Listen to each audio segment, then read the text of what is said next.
Aussi, ça, amis téléspectateurs, moi, mon quai, les questions, on a remis tout, amis téléspectateurs. Tous les conseils, on a remis ça, na dossier, les aïkos circulé, na dossier, il y a Liwa Nabiso, Liwa Ekomeli Moko Nabiso, compatriote, le frère pasteur, Christian Dakumuda, au Bouébaki na Kombo et Newman. Azaline de Komo comme Moïse Mbouébaki de près ou de loin. Pour na batunion so boye bitan tozo ko animer émission na biso monsieur soit caractère chronique musical parce que boye bi surtout ali na moi don na professionnalisme Dakumuda Christian Newman na yamba plusieurs fois na ba émission nanga na tango zaina ko sala musique wana populaire na tango pe ayambi. Je pense que je suis même le premier ou le deuxième journaliste après avoir confessé na Inikin wana. Je pense le premier ou le deuxième tango sala déclaration wana kaka. Bah, témoignage au Christian Dakumuda Newman.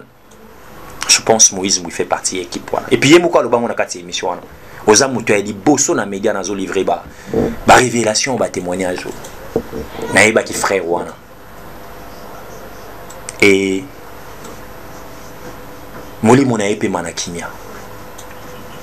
nous avons perdu quelqu'un ou à côté qui vraiment ma colonie balé na makambo nzambe.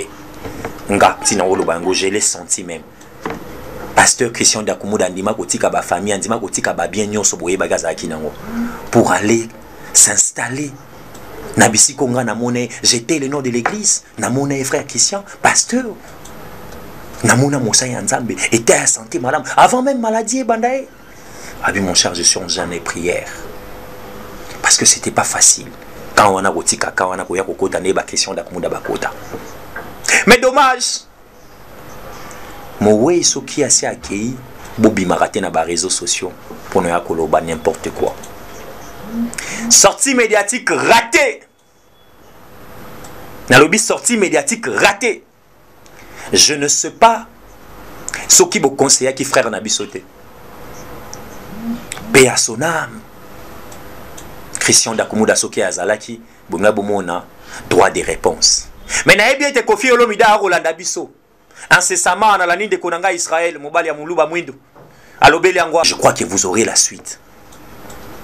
Ngande Kombuiso, il y a l'Obama Kambuya, Ndeko Diego. Ali héros dans l'ombre. Na Kolobango Tango Ali na Bomoi. Koya Kate, na ba sortie médiatique ratée. Ce qu'on a commis tout, hein?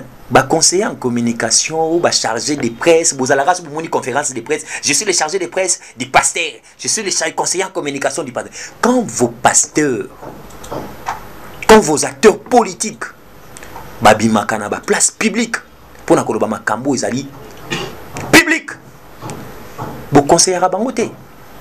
Na bandeli lisusu. Pour na makambo etali pasteur na biso peliwa ya Christian Dakumuda. Ndeko nangai asali sortie médiatique ratée. Nalobi bien raté. Moi, conseiller en communication ou chargé en communication, j'allais demander à notre frère de se taire. Parce qu'on nous a appris, même silence, ils allaient armement qu'au fort. Il y a communication. Ah oui, on ne mélange pas les patrons et les domestiques. Alanganze momowa yebisa biso maestro Fabrikas. La bandeli lisusu. Sortie médiatique ratée. Et vous allez voir comment est-ce que ekomatisa moto. Moto wana na réseaux sociaux, poto poto na poto poto. Vous aurez des révélations en révélations, amis téléspectateurs. Bravo, bravo na basali nzambe bazotika la serra. Nzamba batela bino. Bravo na basala nzambe balingi okota te na kati ya bozoba ya réseaux sociaux. Bien que bazana ba téléphone, bazana ba réseaux sociaux. Bravo à vous, cher pasteur, cher docteur, cher évangéliste.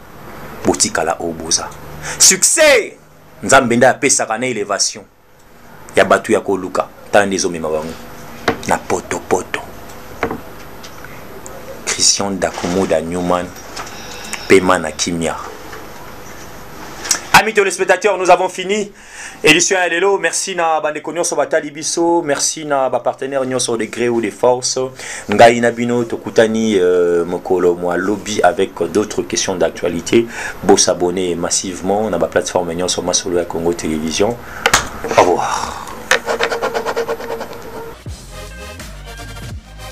Pourquoi je soutiens Tshisekedi? Faut pas me poser cette question pour la répondre au thé. Yo pose soutenir Moïse Katumbi, pas soutenir. Très bien. Il faut savoir congolais que tant que on a ici on a 287 millions de dollars il y a peuple congolais. Au salaki na yango nini parce que Bukangalo des alité. Non. Nous ne pouvons pas attendre ces années-là pour le été beaucoup na faire mandat pour la constitution. Donc dernier un vrai pasteur à Congo et bosso eza fachi. Berger les bosso ezaye. Nganga les bosso ezaye. Avant le peuple beta match faut que ndaro luka yende nganga parce qu'il a le pouvoir ancestral reconnu par la constitution.